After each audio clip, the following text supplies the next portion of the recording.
কিছুদিন আগে আমি আপনাদের সঙ্গে শেয়ার করেছিলাম ছোট্ট একটা পাতার টুকরো থেকে স্নেক প্ল্যান্টের চারা আমি কিভাবে তৈরি করেছি। তো সেই চারাটাই আজ লক্ষ্য করুন কতটা বড় হয়ে গেছে। ছোট্ট একটা পটে আমি প্ল্যান্ট করেছিলাম, আর এখন এই পটে কিন্তু গাছগুলোতে ধরছে না। কয়েকটা গাছ একসঙ্গে তৈরি হয়ে গেছে। প্রথমে তো ছোট্ট একটা পাতা গজিয়েছিল, শুধু একটা পাতাই ছিল, আর সেই পাতা থেকে ধীরে ধীরে আরও দুটো তিনটে গাছ একসঙ্গে হয়েছে।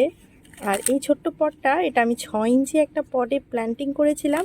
পুরো পট কিন্তু ভর্তি হয়ে গেছে। আর এখন যদি এই গাছগুলোকে আমি আরেকটু বড় পটে জায়গা করে দিই, তাহলে কিন্তু এর থেকে আরও অনেক চারা তৈরি হবে। এই গাছটিকে আমি কিন্তু ঘরে রাখি, কারণ স্নেক প্ল্যান্ট রোদ সহ্য করতে পারে না, ঘরের ভেতর কম আলোতে থাকতে পছন্দ করে। আর এই গাছের ওপর যদি সরাসরি রোদ পড়ে, তাহলে কিন্তু কিছুদিনের মধ্যে এই গাছগুলো ধীরে ধীরে নষ্ট হয়ে যায়। তো আজ আপনাদেরকে দেখানোর জন্য গাছটাকে আমি ছাদে রোদের মধ্যে রেখেছি। সাধারণত স্নেক প্ল্যান্টকে আমরা ঘর সাজানোর জন্য ব্যবহার করি, কিন্তু জানেন কি, এই স্নেক প্ল্যান্ট শুধু ঘর সাজাতেই সাহায্য করে না, এটি ঘরের থেকে দূষিত বায়ু শোষণ করে আমাদের ঘরের ভেতরকে একদম পরিষ্কার পরিচ্ছন্ন রাখে। শুধু দিন নয়, রাতেও কিন্তু এই গাছ আমাদের অক্সিজেন প্রদান করে। আর আমাদের নিঃশ্বাসের সঙ্গে যে কার্বন ডাই অক্সাইডটা রিলিজ করি আমরা, সেই রিলিজ হওয়া কার্বন ডাই অক্সাইডকে এরা কিন্তু নিজের মধ্যে শোষণ করে নিতে পারে। শুধু এটা নয়, আমরা শহরের বাড়িতে কত দামি দামি চিমনি ব্যবহার করি রান্নাঘরে, যাতে রান্নার যে তেলটা ছড়ায় সেই তেলটাকে যাতে চিমনি শোষণ করে নেয়। কিন্তু জানেন কি, এটি রান্নাঘরের যে রান্নার তেলটা ছড়ায় সেই তেলটাকেও চিমনির থেকেও বেশি শোষণ করতে পারে। স্নেক প্ল্যান্ট ফ্রিজ বা এসি থেকে যে গ্যাস, ক্লোরোফ্লোরা গ্যাস নির্গত হয়, সেই গ্যাসকেও কিন্তু নিজের মধ্যে শোষণ করতে পারে। আর আজকাল আমাদের একটা বাড়িও নেই যেখানে ফ্রিজ বা এসি নেই, তাই আমাদের প্রত্যেকের কিন্তু ঘরের ভেতর এবং রান্নাঘরেও এই স্নেক প্ল্যান্টকে অবশ্যই রাখা প্রয়োজন।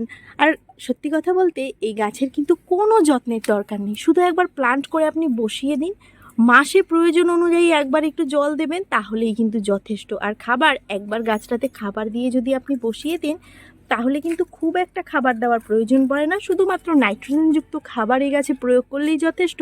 চা পাতা দিয়েই আপনারা এই গাছের খাবার তৈরি করে নিতে পারেন।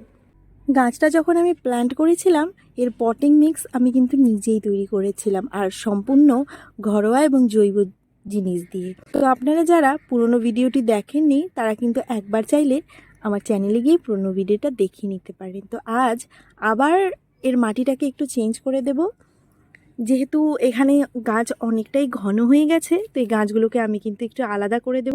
এর থেকে আমি দুটো গাছ তৈরি করে নেব। তো সবার প্রথম এগুলোকে মাটি থেকে আমি আলাদা করে নিচ্ছি, আর তারপর এর মধ্যে আরও কিছু খাবার এবং মাটি অ্যাড করে নিয়ে আমি নতুন করে আবার গাছগুলোকে প্ল্যান্ট করব। যেহেতু এই গাছের মাটি কিন্তু আমি বালি মাটিতেই গাছটা বসিয়েছি, আর এতে কিন্তু বালি আর মাটির ভাগটা অনেকটাই কম ছিল, আর সঙ্গে শুধুমাত্র পাতা পচা সার আর কিছুটা ছিল গোবর সার। তো এই গাছটাকে এখান থেকে আলাদা করতে কিন্তু আমাদের সেরকম একটা খাটনি করতে হবে না, শুধু সাইড থেকে মাটিটাকে হালকা হালকা আমরা খুঁড়ে দিচ্ছি, আর এরপর গাছটাকে হালকা করে টানলেই কিন্তু বেরিয়ে আসবে। এই গাছের যেহেতু রুট বল খুব বেশি তৈরি হয় না, এই জন্য কিন্তু খুব বেশি রুট গাছের গোড়ায় আপনারা দেখতে পাবেন না। দুটো গাছ এখানে একসঙ্গে রয়েছে, আর এই দুটোকে আলাদা আলাদা করে নিলেই কিন্তু আলাদা দুটো গাছ তৈরি হয়ে যাবে। আর এই গাছগুলোকে আলাদা করা খুবই সহজ, দুটোকে ধরে টানলেই আদার মতো এগুলো ভেঙে গিয়ে আলাদা হয়ে যায়। দেখুন, এ থেকে দুটো চারা আমরা কিন্তু অনায়াসে তৈরি করে নিতে পারবো। টবের পুরনো মাটিটাকে আমি ফেলছি না, এটার মধ্যেই আবার নতুন একটু মাটি ও খাবার দিয়ে আমি আবার ব্যবহার করব। তো মাটিটাকে একটু ঢেলে নিই, আর সবার নিচে বালি এবং কুচি পাথর দেওয়া ছিল, সেই বালি কুচি পাথরগুলোকে সবার আগে তুলে টবের নিচেই আবার দিয়ে দিচ্ছি। নিচটাতে শুধু মোটা দানার বালি ব্যবহার করলে ড্রেনেজটা অনেক বেশি ভালো হয়। আর এরপর দিয়ে দিচ্ছি কিছু শুকনো পাতা, আর দিয়ে দিচ্ছি ভার্মি কম্পোস্ট। এর আগে আমি গোবর সার দিয়ে বসিয়েছিলাম, আর যেহেতু বেশি দিন হয়নি, এর মধ্যে এখনও কিন্তু অনেক খাবার রয়েছে, আর তার মধ্যে আরও 1-2 মুঠো ভার্মি কম্পোস্ট দিয়ে ভালো করে মিশিয়ে নিলাম। নিয়ে এবার কিন্তু আমি আবার গাছটাকে বসিয়ে দিচ্ছি। তো এর মধ্যে আমি কোনো ফাঙ্গিসাইড ইউজ করছি না, আপনারা চাইলে এর মধ্যে একটু সাব ফাঙ্গিসাইড ব্যবহার করে নিতে পারেন। আমি ফাঙ্গিসাইড ছাড়াই বসিয়ে দিচ্ছি।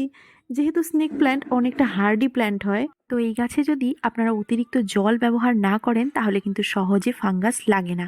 আর গাছটা বসানোর সময় অবশ্যই দেখে নেবেন পাতার খাঁজের ওপরে কিন্তু আমরা কখনোই মাটি দেব না। মাটিটা কিন্তু গাছের গোড়াটার মধ্যেই থাকবে। তবে গাছটাকে রোপণ করার পরবর্তী পর্যায়ে কিন্তু আমাদের ভালো করে একবার জল দিয়ে দিতে হবে, কারণ গাছটায় যেহেতু আমি চারাগুলোকে আলাদা করেছি, এর রুটে কিন্তু অনেক শক লেগেছে। তাই শক থেকে বাঁচানোর জন্য প্রথমবার কিন্তু আমাদের ভালো করে জল দিতে হবে। এরপর কিন্তু জলটা অবশ্যই আপনারা চেক করে তারপর দেবেন। মাটি শুকোনোর পরই গাছে জল ব্যবহার করবেন। আর খাবার হিসাবে আপনারা যে কোনো নাইট্রোজেনযুক্ত সার ব্যবহার করতে পারেন, যেমন গোবর সার বা ভার্মি কম্পোস্ট।